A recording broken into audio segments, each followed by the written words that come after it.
The head coach of the Buffaloes, coming off an NCAA tournament season a year ago.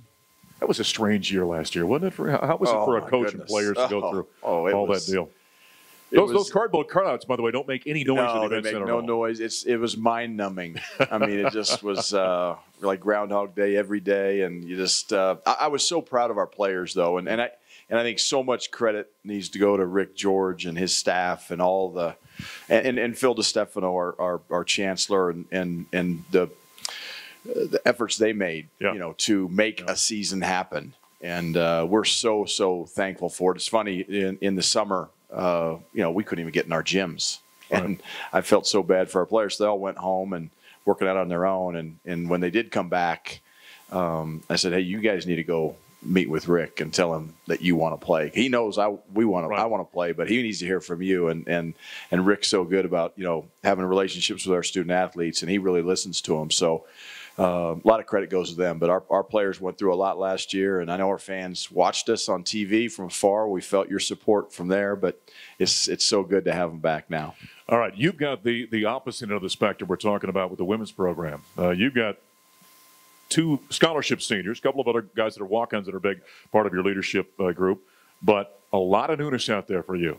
So the hair's looking grayer even a couple months into camp. Yeah, the gray, and it's falling out by the day. Yeah. I always start with the good news, and that's our 2 seniors. I mean, if we didn't have Evan Batty, who you'll hear from here shortly, and we didn't have Eli Parquet, I'd really be nervous. But those 2 guys, a coach told me one time, you got to find people that you're willing to lose with before you can find people that you can win with. And Eli and Evan, I'll go to battle with them every single night. I know what they're about, and their competitive grit and toughness, and the great, you mentioned the transfer portal. The thing I love about building the program the way we want to build it, and I'm going to avoid the transfer portal at all costs. I never say never, but we are a recruit and develop program. Right.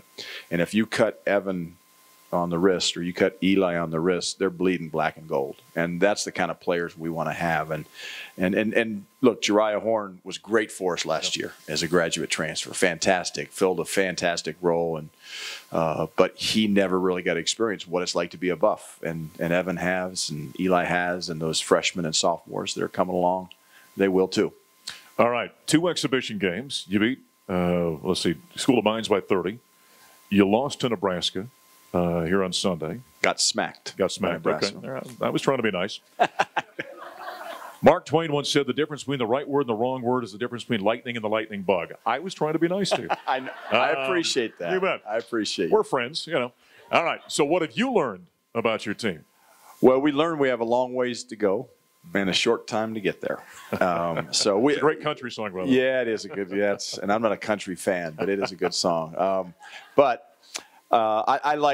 I think it's what our team needed. I said that publicly after the game. It's what we needed as a program right now. You never want that to happen, but you got to use it in a positive way, and we will. And I think it's good for, again, Evan and Eli to have a chance to maybe relay some of the messages that they've learned in their 4 or 5 years here to those young guys, because they don't know what they're getting into. And Costa Rica was great. It was a fantastic trip, bonded, didn't play very good teams over there. Obviously, the Mines, well coached, disciplined kids, but we were bigger, faster, stronger.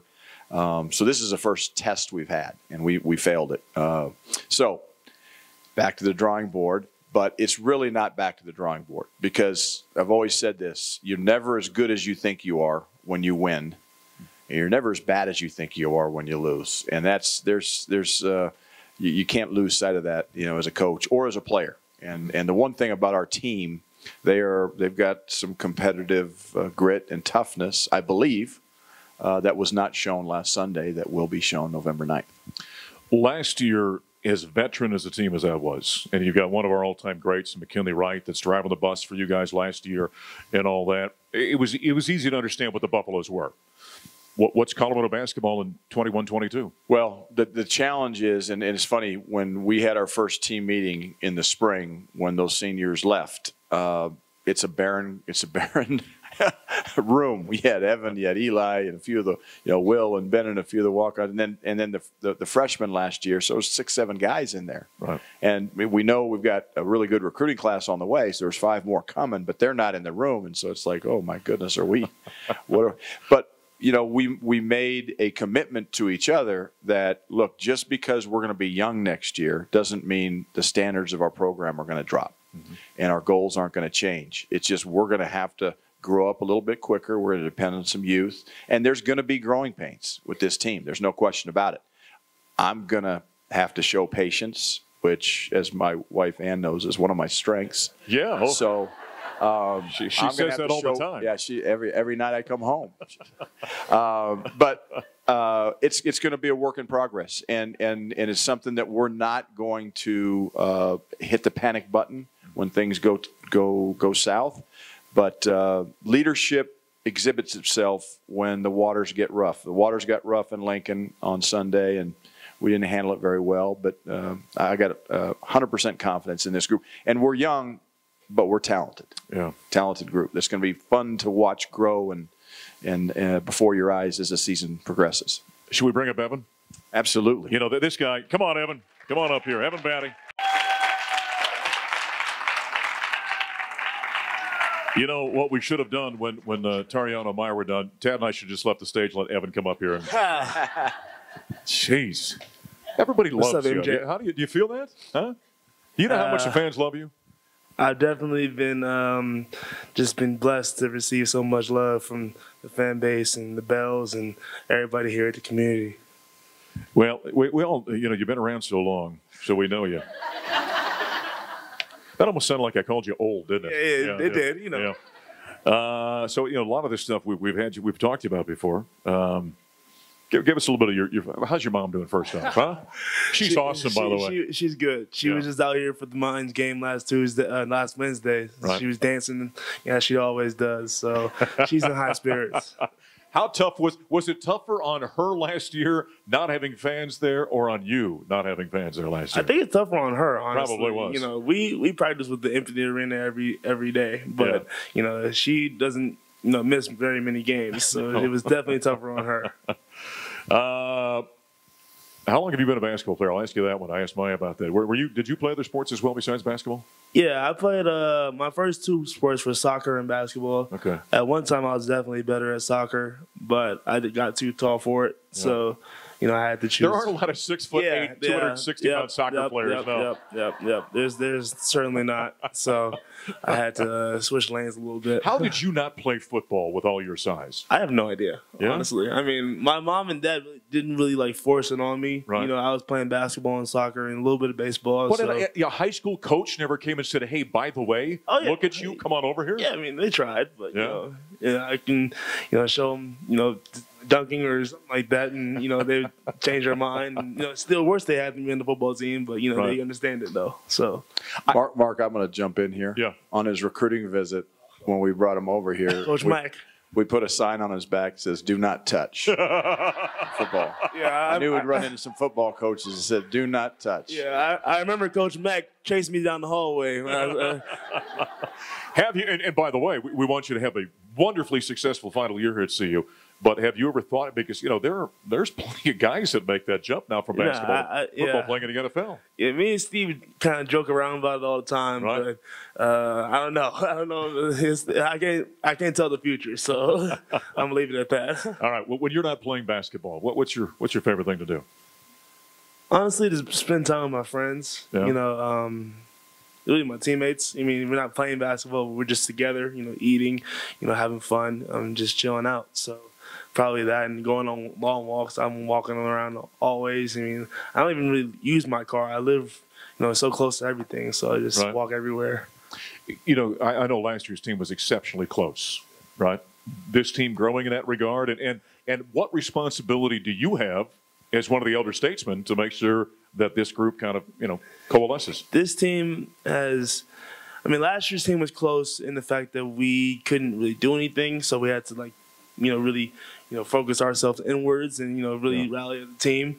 But this year, I mean, we're doing this stuff all the time and together. I mean, we just went to a haunted house like 2 weeks ago, you know, for Halloween, and you know, our guys are just running everywhere and scared, and you know, it's all fun. You know, we enjoy being around each other. So. You know, you think about, you know, people always say, oh, you know, best time of my life was in college. If you kind of follow this guy a little bit, is there any doubt he's having the best time of his life here? No, it's definitely the best That video time. of you was the Nebraska win, wasn't it? Yeah, the Nebraska win. The video of you in the student section out here when we beat Nebraska in football might be the greatest video I've ever seen. I think I was the first one on the field. It's definitely the second, but you know, you're not should I be doing this? Like, hopping the fence? You're not supposed to. No, it's okay. Everybody else did it, so you know, guilty by association. Is there a camaraderie in that regard? You know, I know you obviously see the women's players all the time, but with all the other athletes that you're not around competitively, is there a camaraderie with all of you guys? I know you show up at soccer games all the time. And I feel like I have a pretty good relationship with, you know, most of the sports here at CU, and that's developed over time. And, you know, just, you know, showing up at their games and really showing support, and them doing the same for us. So, I mean, just developing that relationship and that camaraderie. Do you have any superstitions before a game, like a lot of athletes do? I'm not a really superstitious guy. You know. Anybody on the team have anything? I don't think so. I don't know. I don't know. I guess I don't know my team as much as I thought I do. Let's open up for a few questions for Tad and Evan. Who's got one they want to ask? All right, Louise, right up here. She's got one. How are the kids, Tad? Tad, how are the kids?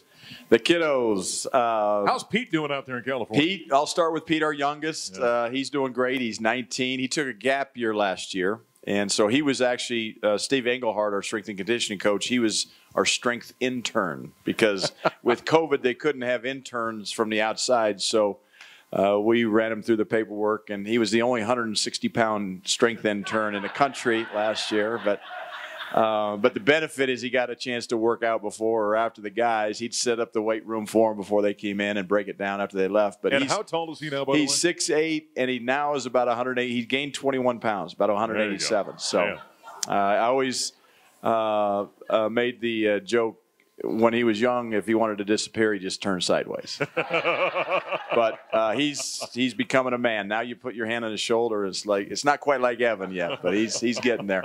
Our daughter Claire is a senior here at CU. I very rarely see her.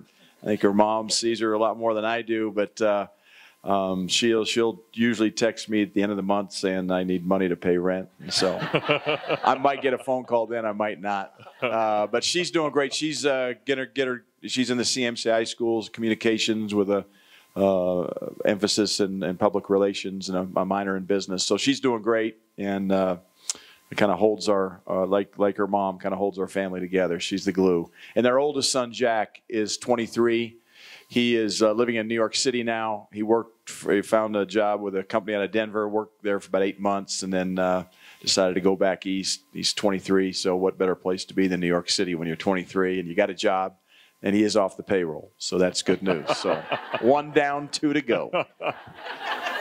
One of my favorite questions I ever asked Tad years ago with his 2 boys, I said, how are they as players? And he said, let me tell you, I've got one son who could be a pretty good player, and the other one believes he's a pretty good player. So he said, I'll let you figure out which is which. I always laughed at that.